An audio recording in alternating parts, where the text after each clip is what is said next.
Happy Friday, Top Man Rivalry listeners. It's Jackson and Bill. We're back. We got 1 week to go. 1 week to go in the regular season, Bill. We are back for the weekly review. How you doing? I'm excellent, man. It's a weird feeling, Jackson, being where we're at right now, because this is one of those times where you're like, okay, I'm excited for postseason, but you also realize that like in 5 weeks there's no more baseball. Yeah, I know it's depressing. Yeah, it's tough. But Top Fan Rivalry did launch NHL, WNBA, and NBA, so there's plenty still for us to do. I was gonna say, let's see, hockey starts up. It should be like next week. Yeah, yeah, So yeah. plenty to talk about still, but wait till baseball's over. Then hop Wait on till over. baseball's over. Wait until I mean, if baseball's you over. if you want to talk if you want to talk some hockey before baseball's over, that's fine too. So, Um, very good, very good. So Jackson starts off with number one, right? Uh, let's talk about things in the rearview mirror may be closer than they appear. The Guardians, here they come. They're cruising on up. They are Uh, currently 2.5 games back in Detroit. Yeah. And just looking at these schedules, the Tigers have the Braves, then they have to go to Cleveland and play the Guardians again, and then play the Red Sox to finish the year. And it's not like Cleveland's got a gimme schedule either. They got 4 games against the Twins, including a doubleheader tomorrow on Saturday. They get the mhm, Tigers for mhm. 3 and then the Rangers for 3. So this AL Central has all of a sudden become spicy. I remember when Cleveland was down 15 and a half games. The fact that they've made it this close has to be uncomfortable for Detroit. Their second half has been pretty much a disaster. I'll just lump the Tariq Skubal injury in there for Detroit is really big. They say he's going to miss, the minimum amount of time, but if School's not 100%, these are some big games to not have your best pitcher at 100% at. So it'll be interesting to see how the AL Central kind of shapes up with these two teams. They got 3 games left. It's insane. It's insane because a month ago they were like 12 games up and Cleveland was taking this nosedive, right? And there's no more nosedive. Like they No, steadied the plane before it hit the ground or something. I don't know. I mean Cleveland's what 9-1 in their last 10. They've won 7 or 8 in a row or something like that. They're just they're coming for them. It kind of feels like the Guardians realized who they have on their roster, and they're like, you know what, we can win this division. Sure, why not? Yeah, and the fact that they still have, and so here's the thing, that division is winner. And so Detroit could have had this like 47 game lead a month ago. I'm exaggerating, but they could have had this 47 game lead like a month ago and have nothing now and are out of the playoffs. Yeah, and I mean, Cleveland's a game and a half back of the wild card too, so it's made the AL wild card incredibly uncomfortable. It's making the AL Central incredibly uncomfortable. Cleveland just kind of coming out of nowhere and kind of putting the nail in the coffin on Texas and Kansas City. It feels like, um, but if you're Boston sitting in that last wild card spot, yeah, you're sweating a bit. Yes, you are. Yes, you are. That's why that series with Cleveland and Boston could be huge. Yeah, the Detroit Boston series, yeah, Yeah, it's Detroit Boston. I'm sorry, the Detroit Boston series, because that could be the difference between Detroit making the playoffs and Detroit missing the playoffs. or Boston making the playoffs, and it's going to be a playoff series essentially, Yeah, 100%. unless one of the teams goes 6-0 and the other one goes 0-6 before that happens. But I don't see that happening. The likelihood of that occurring is very low, and I'm all for it. No more game 163. We'll settle for final series is win or go home. Yep, yep. I love it. I love it. I love it. That's a good start. And you're going to lead me into my number two after I get to my number one. My number one, I have to pay homage, possibly even a moment of silence. Clayton Kershaw has announced his retirement. What is so impressive to me about Clayton doing this is he didn't do the farewell tour. He just said, I'm done at the end of the season. So everybody wasn't giving him gifts. He wasn't going to stadiums and things like that. It was just, I'm done. And that's it. So I love it. I absolutely love it. Yeah, I think it's funny he did it like right before his last start tonight against the Giants. Yeah, It, yeah, it would have been exactly. funnier if, like, after the game, he's like, actually, that was my last start at Dodger Stadium. Sorry, guys. Yeah. That would have been funny. By the way, I'm out. I'm out. Mic drop. You know. But Clayton Kershaw is by far a first ballot Hall of Famer. I don't think Oh, anybody's easy. going to argue that. No, easily the best left-hander since 2000, probably, Yeah, that's played all of yeah. his games on this side of 2000. I mean, you could make an argument for late career Randy Johnson, a very strong argument for late career Randy Johnson, but Mhm. I'd probably give it to Kershaw because Randy also pitched, a decade before the 2000s. So So do you would even though Clayton Kershaw does not have a stellar postseason record, do you even worry about that, or do you say this guy's a first ballot Hall of Famer regardless? first ballot Hall of Famer regardless. Postseason, I'm going to make a lot of enemies right here. Postseason stats are a sham. For Hall of Fame voting. Like, there's so many factors that go into a postseason series. You're playing the best teams in a short series, which means you have to face the best pitching. You can just get absolutely, you could be the guy that runs into Madison Bumgarner on his all-time great, postseason runs, and you just get cut down. It's Yeah, like, oh, you went 2 for 18. It's like, well, you got to remember the Giants' rotation in the 2010s was pretty good. So it's yeah. like, are you really going to hold that against someone, in a short series where you have to travel from coast to coast? Absolutely not. I look, when I was a teenager, a decade ago, I would throw the Kershaw playoff memes out there. It it was kind of sad that the Dodgers would deploy him and, the most critical spot and he would fail. But, like, come on, guys. That's not what Kershaw is. Just read the back of the baseball card. That's all you need Exactly. to know. Read the That's all you back need of the to know for baseball card. the Hall of Fame voting. Again, postseason series are so wacky. And Kershaw gets a lot of knocks on him for coming out of the bullpen to try to save games that were probably not winnable. Agreed. Agreed. Agreed. I don't have any argument whatsoever there. None Yeah. whatsoever. I put it there with the Robbie Ray against, Yordan Alvarez. Everyone going, well, oh, Robbie Ray stings for doing that. It's like, why is Robbie Ray in the game? Yeah, That's the question you should be asking. exactly. Exactly. Um, okay, so what do you got for number two? Number two, I'm going to stay in my tight playoff races, and this might be stealing your number two. But the Mariners and the Astros are currently tied in the AL West. This AL playoff picture is absolutely wild, and they play a big series. Yeah. Um, Starting tonight in Houston, it's 3 games. The Mariners got the Astros, the Rockies, then the Dodgers, uh, and then the Astros go Seattle, Oakland, and then they hit the Angel Stadium to play the Angels. So it kind of feels like the Astros have the edge here. This feels like a must-win series for Seattle. And if you could sweep, it's even better. If you sweep, you kind of feel like you can hold on, but it's gonna be tough. The Astros have been throwing the replacement guys up all year. I know Jordan Alvarez has an ankle injury. That doesn't matter. This team can't be stopped. They traded away Kyle Tucker, and they're still, in the thick of it. It's gonna be good. It's gonna be Is there exciting. is there a possibility? Is there a possibility that we're seeing the end of the Astros run though? You could say yes, but then I would counter with, their young pitching looks pretty good.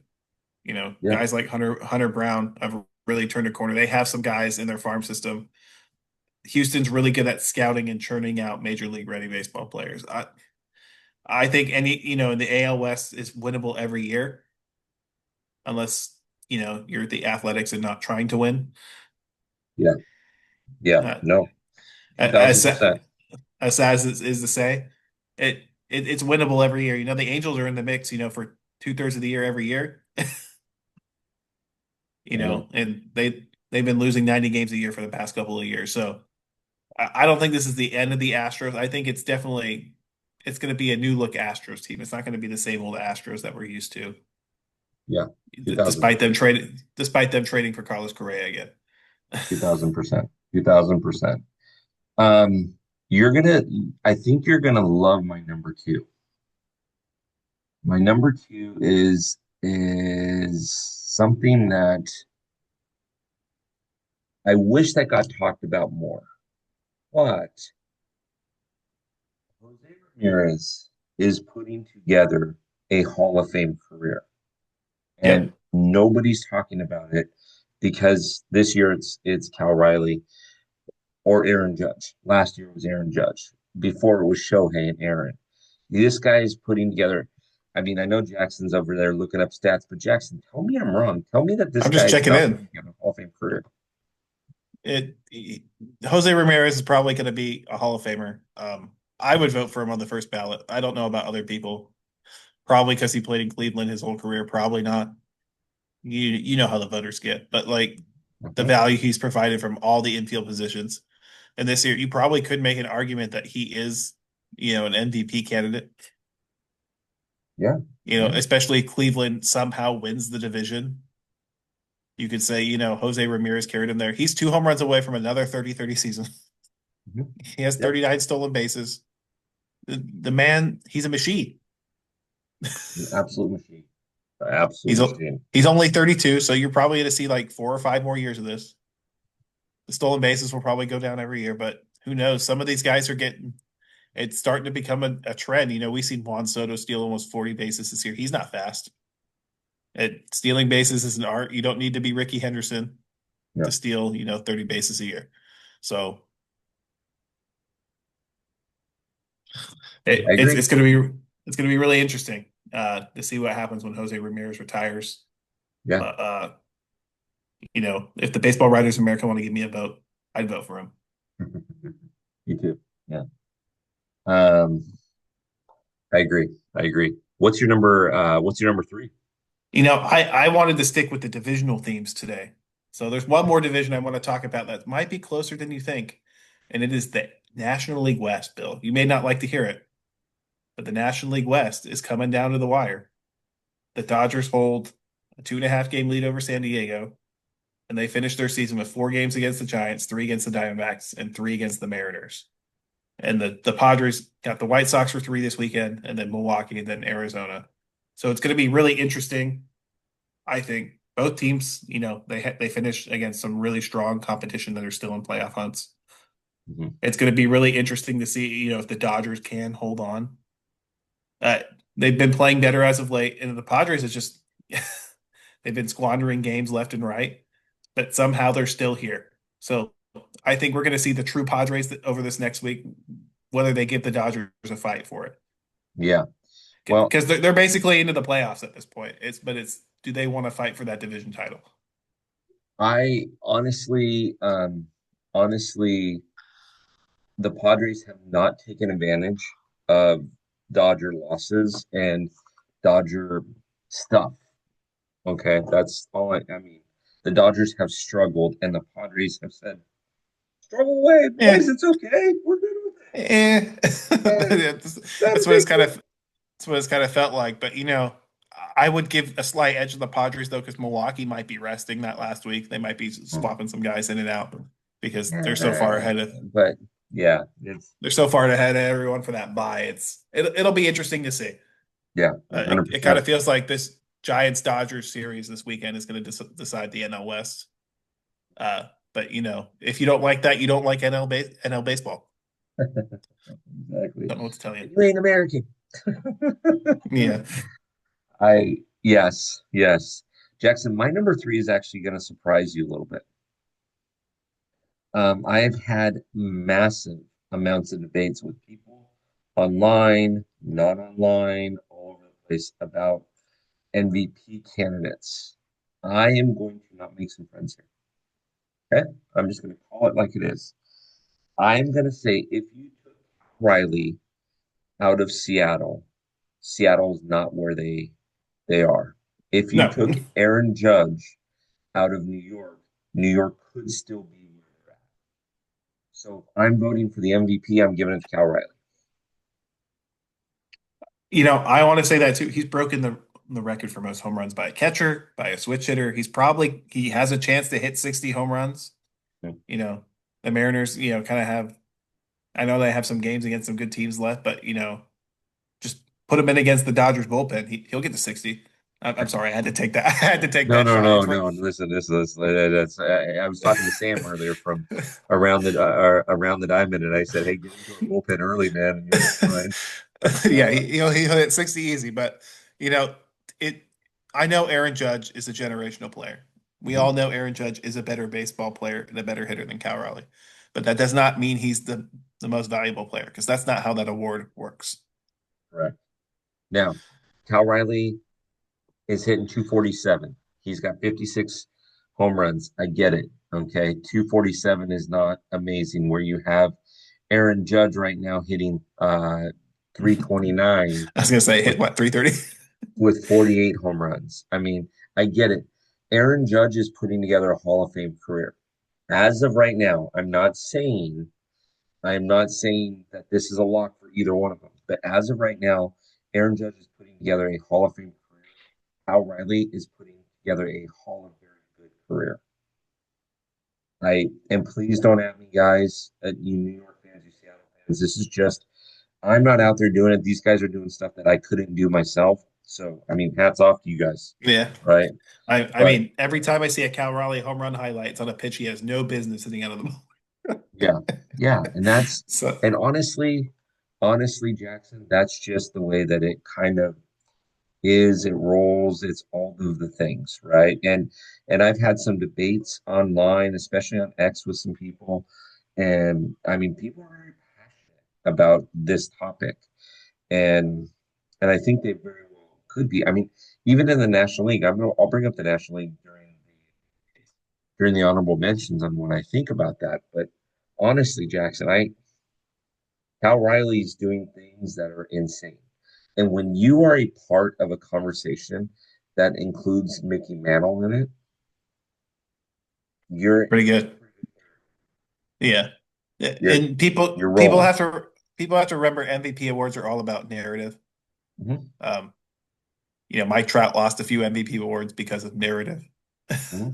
Yeah, Um, yeah. just look at the one, Joe DiMaggio during his hit streak, he won MVP because of the narrative. Ted Williams was way better. Ted Williams hit 400 that year with over 30 home runs. Yeah. It's all about narrative. So, people going, well, Aaron Judge should win it. It's like, well, if this was the MLB's best player award, Aaron Judge should win it. Yeah. But since they have a best hitter award, it's probably going to go to Cal Raleigh, and then Aaron Judge will win the Hank Aaron Award for the best overall hitter in the league because that's 100%. what he is. 100%. 100%. So I just yes, 100%. 100%. But this is a massive debate. I mean, it's interesting that these topics that we're choosing tonight, for those of you that listen to this show, are new to the show, we don't coordinate topics. That's what makes this show is so raw. It's just Jackson, what's your number one? Bill, what's your number one? And so it's interesting because we're choosing all six of these topics so far have been, I'm not going to say highly controversial, but you can do an entire show on the Padres or the AL West race or Cleveland or Jose Ramirez or Clayton Kershaw's retirement or the MVP race. So it makes it awesome. Jackson, what do you got for honorable mentions? My honorable mention is how are the Mets hanging on to the wild card spot? They've been playing some horrendous baseball, and it just there's three teams sitting behind them at two games that just don't want a season initiative. This is a big weekend, big week for Arizona, who's got some tough games left. Cincinnati, even San Francisco's on the outside looking in. They've got to really look to capitalize on the Mets. And look, as a certified Mets hater, I'm going to say Mets don't do what you do. The Mets have 3 games against Washington, then they hit the Wrigley, and then 3 games against Miami. But what it feels to me is, getting swept in Miami is how your season ends. Mhm. Is it going to happen? That's what people are waiting for. So it'll be really interesting to see if the Mets can, sneak into the playoffs, or are they going to finally just fully collapse under pressure? Mhm. Um, I thought they were done after they got swept by the Phillies a couple weeks Well, ago. you and I are going to do an episode at the end of the season. We're going to do an episode on live where we're going to broadcast live on Facebook Live, on YouTube Live, and on X Live, where we're going to talk about the rise and fall. The some of the teams have had some epic failures this year where they've and if for example, if the Tigers missed the playoffs, we need to talk about that because of where they were in July and August, right? Cincinnati has I mean, Cincinnati played so well when I saw them here in Anaheim, and that entire week when they were out here, they were playing so good at baseball. Um, and then they just kind of slowed down. I mean, if Cincinnati wins 8 out of their next 10 games, they're in the playoffs. The Giants win 8 out of their next 10 games, they're in the playoffs. The Mets have to go 500. That's it. They can go 5-5 and be done. Yeah. And I so, and the thing is though, is you can't fall into the trap that you're just playing the Nationals, just playing the Marlins. yeah, Especially at this point in the year, a young Nationals team and a Marlins team that have nothing to play for, they are going to look to ruin your season. A, they're going to look to ruin your season. B, there's going to be a couple of call ups. They don't have the 40-man roster anymore, but you are going to get some call ups and some guys are going to be trying to prove some things. Some guys don't want the back of their baseball card to say that they hit 280. They wanted to say they hit 300. So they're going to be trying to get a lot of different things happening. And a lot of those young kids in Washington have stuff that they can build on. James Wood, Dylan Cruz, they have stuff that they can build on. So don't look at some of these teams and say, "Oh, gee, we're only playing the Rockies or whatever." Yeah, I mean, to use another trap series, Detroit plays Atlanta this week. Atlanta's won 5 in a row. They've heated up since they've knocked out of playoff contention. Classic. Uh, but like that's a series that on paper you're looking Detroit should sweep this. Mm-hmm. But at the end of the year, the Braves are looking to finish strong. Yeah, yeah, These are yeah, no, professionals. I Every agree. team's looking to finish strong. Nobody wants to end the season, being the guys that lost 9 in a row. Yeah, Yeah, because that no, feels for really sure. bad. They get to go to, they go to Cabo at the end of the year, but it's like, do you want to be the guy that goes to Cabo after losing 10 in a row? No. No, do you want to be the guy that's on the golf in October or the guy that's on the golf course the second week in November? Right. Well, it depends on Yeah. where you play, right? I mean, Yeah. if you're if you're playing in Atlanta, you're fine. Yeah, November might not be the time that you want to be on the golf course. No. No. No, no, no, no. um, okay, like I said, Jackson, my only honorable mention right now is the NL MVP, and you can make a great argument. PCA's kind of taken himself out of it, but you can make a great, Absolutely. yeah, you can make a Yeah. great argument, a fantastic argument for either Shohei, who has a new 50-50 club, 50 strikeouts, Oh, don't. and no, but 50, I mean, listen, 50 strikeouts and 50 home runs is a big deal, right? If it were 50 doubles and 50 strikeouts, I wouldn't make a big deal out of it. But knocking the ball out of the yard 50 times is a good feat. But Schwarber is just absolutely sticking his ground and saying, I want the trophy. Um, I'll be honest with you, as a Dodger fan, I don't know where I'd vote. I mean, I'm going to look at all the numbers because, again, if you take either one of those players out of those lineups, they're still going to be pretty good in both cases. So you can't just say, "Oh well, gee, if I took out Shohei, the Dodgers wouldn't be. I'm sorry, America's team wouldn't be as good." No, you have Freddie the Teeth, you've got Marcus Lynn, you've got Will Smith, and then a plethora of people that are injured. If you took out Kyle Schwarber, you've got Trey Sexy Slide Turner, you got Bryce Harper, you got Nikki C, who can heat up at points. You got JT Realmuto. So it's not the old school where you took the one guy out, you can pitch around everybody else. I don't know who I'd vote for. Do you have a specific? Would you vote for one or over the other? To me, it just feels like Kyle Schwarber has defined the Philly season. He has had pretty much every big hit that they needed when they needed it. Okay. Um, he feels like the sneaky narrative MVP candidate, especially since the Phillies have actually kind of made up some ground in Milwaukee for the best record in the league. I think that has Mm-hmm. some merit. I was groaning about the 50 strikeout part. Shohei as a pitcher, yeah, he's going to strike out 50 batters. I don't think we need to, tout a new club. No, no, no. I'm just Uh, I I I, don't care I, about a club. yeah, I agree with you. The 50 home runs is very impressive though, because consecutive 50 home run seasons is very hard to do. Mhm. So it really just kind of boils down to, do you really value Shohei's limited innings over, Kyle Schwarber's? We'll put it as clutch factor. I don't know how good Shohei's been in the clutch. I know he's hit a lot of home runs late in games. I don't know how many games that's won though, but it just kind of feels like Schwarber's up there kind of breaking every team's back when the Phillies need it the most. Yeah, and see, Schwarber has 128 RBI. Shohei has 95. Guys weren't getting on in front of him. Schwarber has one less double, so who cares? Shohei's batting about 40 points higher than Schwarber. The big number, the big two numbers, and again, this is so close that when I say the big two numbers means absolutely nothing, is that Shohei has seven more triples than him and has nine more stolen bases. So, but across the board, it's almost like Thurman Munson, Buster Posey. Across the board, they're almost identical. Now, Yeah. Schwarber has struck out 181 times. Shohei struck out 174 times. So, I mean, Look, saying guys strike out a lot and win MVP is mhm. that argument's been moot since because Mike Trout's done it.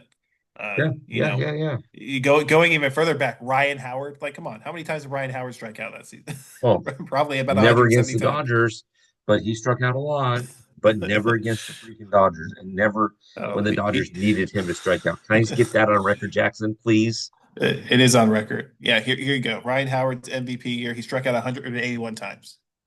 So Uh, so it it is what it is. The power guys strike out. mhm, mhm, What do you want them to do? exactly. Well, Jackson, we have had a great show, and I love this show. And we'll be back next week to talk some more about it. But we are going to be gearing up some gear here, new gear in the Top Fan Rivalry team store. Jackson, what code do they use if they're going to go into new gear? What are they using? Coach Jackson, get 10% off. Grab yourself a hoodie. It's gonna get cold. I swear. I know. Here in Pennsylvania, fall time came out for like 2 weeks. Yep. Now it's back to that late summer. And I'm just like, hey, fall, come back. Because Yeah. I want to put my I 100%. want to put I want to wear my hoodie. 100%. 100%. So, all right, Jackson, let's do it again next week, everybody. We will report tomorrow, Saturday. Tomorrow, we have a Top Fan Rivalry in Orange County. We have a Top Fan Rivalry softball game. We will report on it next week. Jackson, I think we have like 45 people registered. I think we have like 80 people at the event. It's going to be crazy. So what you're telling me is you got like 80 people there to hit home runs off of you? Oh, yeah. Well, yeah. Yeah. Last time I did get the W, I gave up 19 earned runs. No home runs, by the way, but I had two strikeouts and I got the W. I pitched a perfect game. I mean, I pitched a complete game. Sorry. So I can get that on record. I was gonna All say, make right, sure my you friend. ice your arm after that one. I did. I did. All right, everybody. We look forward to having you. Make sure you're mashing that subscribe button on Top Down Rivalries YouTube page, and we will get with you guys soon. Have a great, fantastic weekend, and we will talk to you soon, everybody. Have a good night.